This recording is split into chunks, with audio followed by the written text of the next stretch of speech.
setup looks anything like this, don't worry, that was my setup not too long ago, but I eventually managed to build this setup. So in this video, I take you through how you can build your desk setup to not only look good, but also adapt to your needs. Whether you want a setup where you can focus on your work, game, kickback, I've got it lined up in this video. And the best part is, I'll show you how you can make it work with your budget. Buckle up and let's go for the ride. Now, here's the thing. Desk setups are personal, but where most people go wrong, they design it to be a one-size-fits-all without making the necessary changes to accommodate the different use cases. Take, for example, a student. For the most part, their setup doubles up as where they do their assignments, a gaming setup, and also where they watch some of their favorite shows. Now, given the different use cases, most often than not, the setup isn't optimized for all those functions, and that's where issues like unsightly cables pop up because of too many peripherals, and this always leads to a super cluttered desk. For that example, I used a student, but it pretty much sums up everyone who's got a desk setup that caters for different use cases, and I've been there myself. Using this setup, I'll show you guys how any kind of person can make their setup functional for all their needs whilst being aesthetically pleasing. Now, just like most people, this setup is situated on one wall of the bedroom with not much room to work with, and the fact that a bed will be coming in at some point makes it even tighter. With that in mind, the size of the desk you choose is super important, otherwise you won't have enough room for anything else. For context, I've got about 295 centimeters in length and about 200 centimeters in depth to work with. Once again, with that in mind, 150 centimeters in length and 75 centimeters in depth would be the ideal for this space, allowing me to have enough space for a few accessories on either side. In terms of price, this one from Decor is a bit on the pricier side, but like they say, you get what you pay for. Its build quality is top class and the motors are super quiet while in action. Now, like mentioned at the start of the video, I'll be giving alternatives, so for those on a tight budget and in a super tight space, it's possible to build something with 100 centimeters in length and 60 centimeters in depth if you cut it to size. If you'd ask me, I'd recommend getting a seat stand frame for about 200 Australian dollars, then adding a desktop like this one for 115 Australian dollars, and you've got a seat stand desk for 315 Australian dollars, which is cheaper than most sit stand desks of that size out there. With the desk setup in place, next in line would be the desk accessories and peripherals. Starting with the monitor, for this setup I've got the LG 34WQ650, which is an ultra wide but ideal for a desk of this size. In terms of use case, it covers most demographics reasonably well, whether you're a software engineer, student, accountant, etc.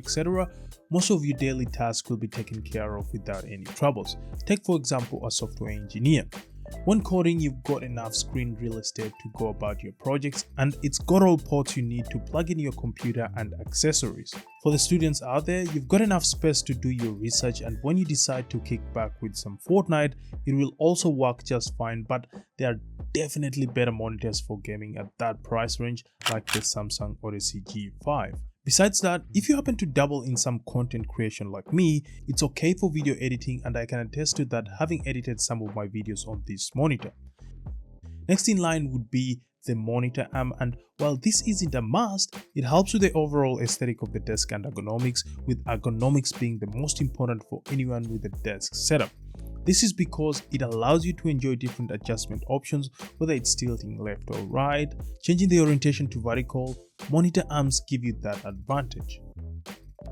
For those wondering what this one is, it's the heavy duty monitor arm from Decor, perfect for ultra wide monitors, and if you'd ask me, 159 Australian dollars is a fair price for such a good quality monitor arm. Now, for those who choose to stick with the monitor arm that comes with the monitor, it will work just fine, but at the expense of some valuable desk space and limited adjustability. So if you choose to go down that path, just be aware of that. Going a little lower, I've got this desk shelf also from Decor, and once again, this is another accessory that's not a must, but if you'd ask me, I'd recommend getting one because of the visual structure it adds to the desk, as well as storage and a bit of cable management. To put that into context, without the desk shelf, a lot of the accessories plugging into my mini PC have the cable sticking out, which makes them an instant eyesore, but with the desk shelf in place, it's a lot more aesthetically pleasing. As for the price, $150 might be a bit of a stretch for the average person, but again, you get what you pay for. For those looking for alternatives, you can get a decent quality one for as low as $50 Australian dollars. When it comes to the brains of the setup, for this particular setup I'm using a mini PC from Decor and it works perfectly fine for all my use cases. As for specs, this machine boasts an Intel Core i9 processor with 14 cores and 20 threads, capable of roaring up to a blazing 5.4 GHz, and it doesn't stop there. With 32 gigs of RAM working in tandem with the generous 2 TB of storage, I've been gliding through multitasking and demanding applications with ease. Connectivity is no afterthought either. Wi-Fi 6E ensures my internet connection is on point, and when using the Bluetooth devices in the setup, the Bluetooth 5.2 technology ensures there is no latency between command and action. Graphics performance also receives a significant boost thanks to the Intel Iris Xe with 96 execution units. So whether you're editing through a timeline in an editing software, typing up a Word document, or simply enjoying some media playback, this little machine punches well above its weight, and the best part is, these stellar specs come at 1,299 Australian dollars, which is roughly $800 US. Again, for the average person, you wouldn't need those kind of specs, but when you throw some gaming to the mix, then it's actually worth it. Now, I know the question you might be asking is, how does it stack up against Apple's M4 Mac Mini? Here we go. While the Intel machine offers raw multi-core performance and ample storage, the M4 Mac Mini leans on Apple's renowned efficiency and integration. Thanks to Apple Silicon technology, the M4 Mac Mini delivers lightning-fast performance, especially in single-core tasks alongside optimized power consumption. Now, although the Intel machine may cater for those needing higher core multitasking for specific workloads, the M4 Mac Mini shines with its seamless ecosystem, lower base price, and sleek minimalist design. Ultimately, it comes down to your use case. If you don't do a lot of graphic intense stuff, then you can get something decent for as low as $400. With the brains of the setup out of the way, the accessories and peripherals are the next in line, and once again, this will depend on your use case, but in saying that, the quality of the accessories and peripherals you get determine how well they cut across the different use cases at your desk. For instance, I initially had this keyboard and mouse combo set which fitted the color palette I was going for and worked just fine for my productivity tasks, but when I introduced some gaming to the setup, they just didn't cut it, hence the reason why I introduced this combo from Lofree. Starting with the keyboard, just picture this. A keyboard that not only transforms the way you type, but elevates the entire vibe of your setup. People of the internet, this is the Lofree mechanical keyboard, a masterpiece that intersects sleek design and state-of-the-art technology, offering an unparalleled typing experience, and when you throw in some gaming, it works just fine. This keyboard isn't just any keyboard. It's powered by the Spectre Switch, a custom marvel born from the collaboration between Lofree and Kyle. With its patented Shadow Series full POM low profile switch, every keystroke is whisper quiet yet buttery smooth. Now, if you'd ask me, it's typing redefined, but don't just take my word for it. Listen to this.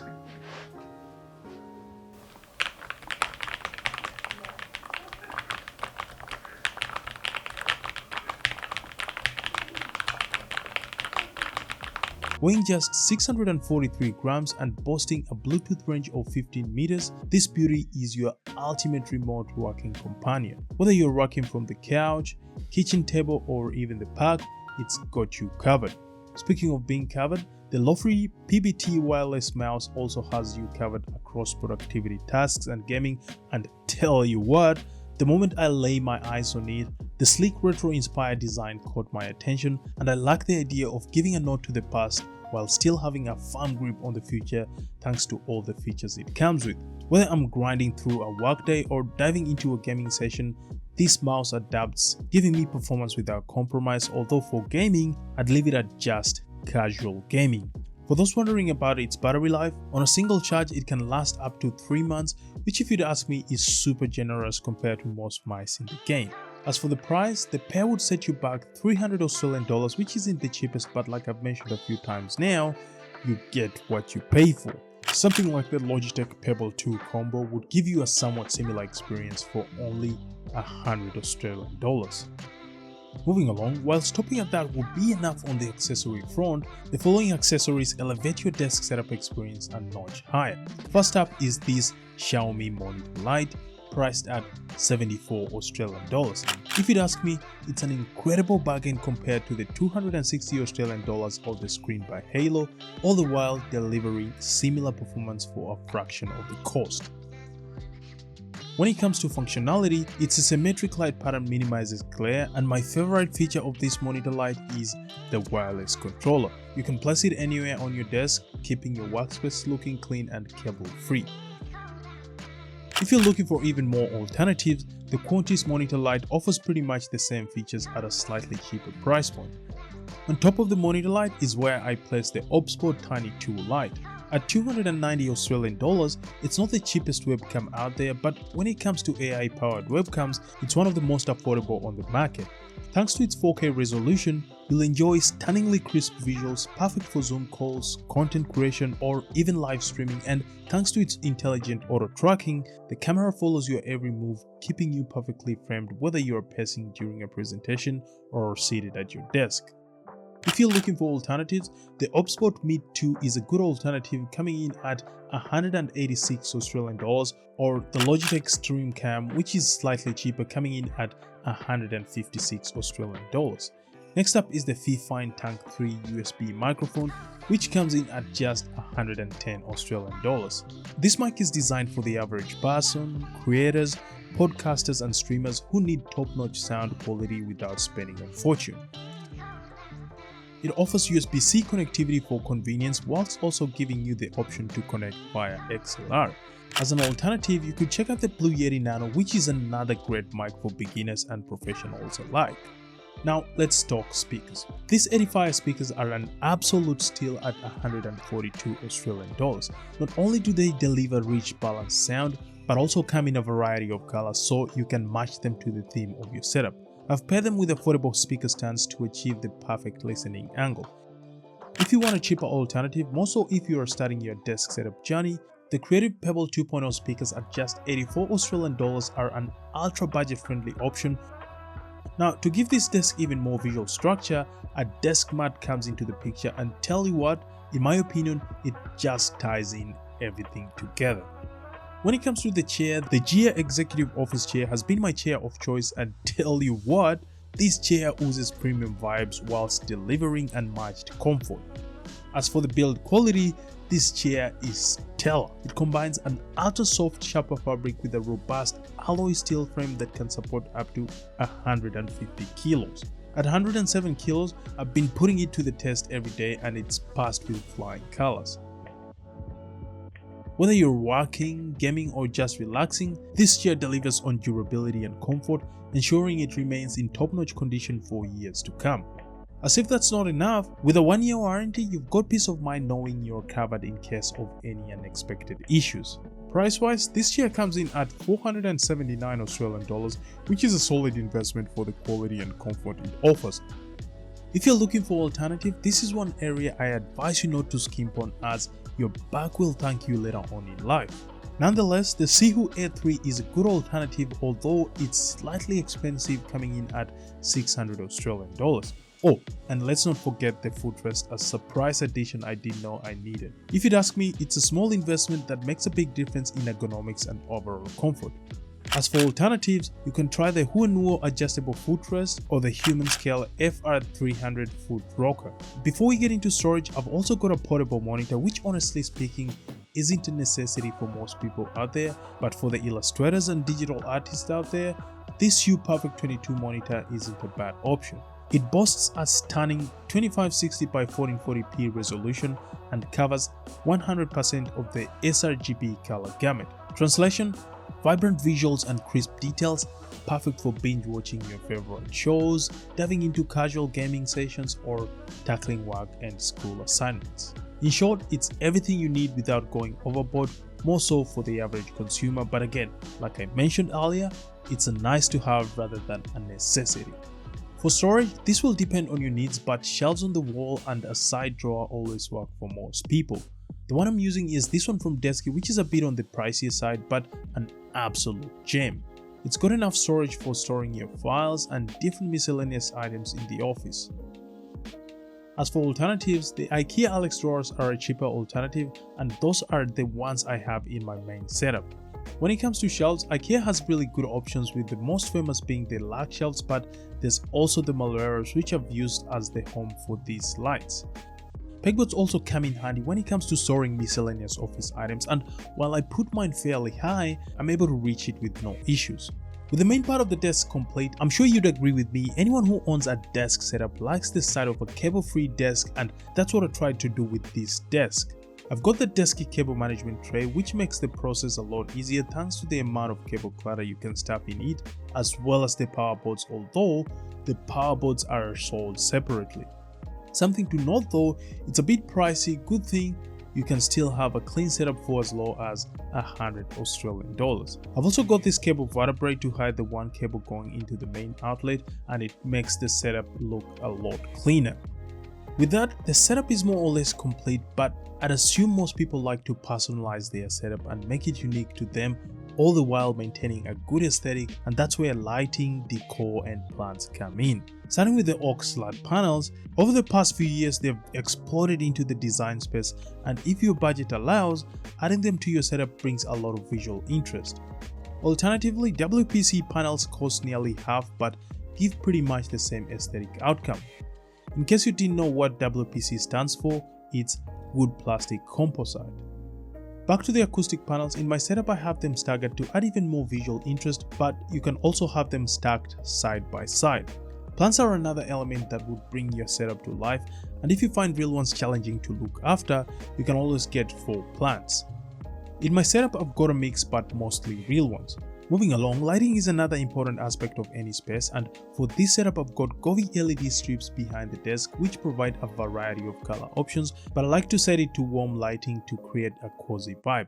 In terms of alternatives, there are so many out there, but in my opinion, Govey is the best budget option. In the two adjacent corners of the desk, I've got these corner lights which add to the ambience of the space. This mushroom lamp adds some color pop to the space, and when on, the orange glow it emits adds to the vibe I want for this setup. Finally, I've got pack lights on top of these picture frames to highlight them, and on the Malarios shelf from IKEA, these lights add the same effect. As for decor, I've got a handful in the form of these Bauhaus picture frames and this vintage typewriter. Together, they make the space feel tied together and a spectacle for the senses. Now, if you'd ask me, this is the one area that varies from person to person depending on your interests and style, but there are universal things like patterns, texture, height, etc. that are essential when personalizing your setup. Well, there you go guys, that wraps up my desk setup build for any kind of person. As always, don't forget to like, subscribe, share, and click the notification bell to get notified whenever I post a new video. To see how I built this setup in just 2 days, check out this video. Until then, people of the internet, I'm signing out. See you on the next one.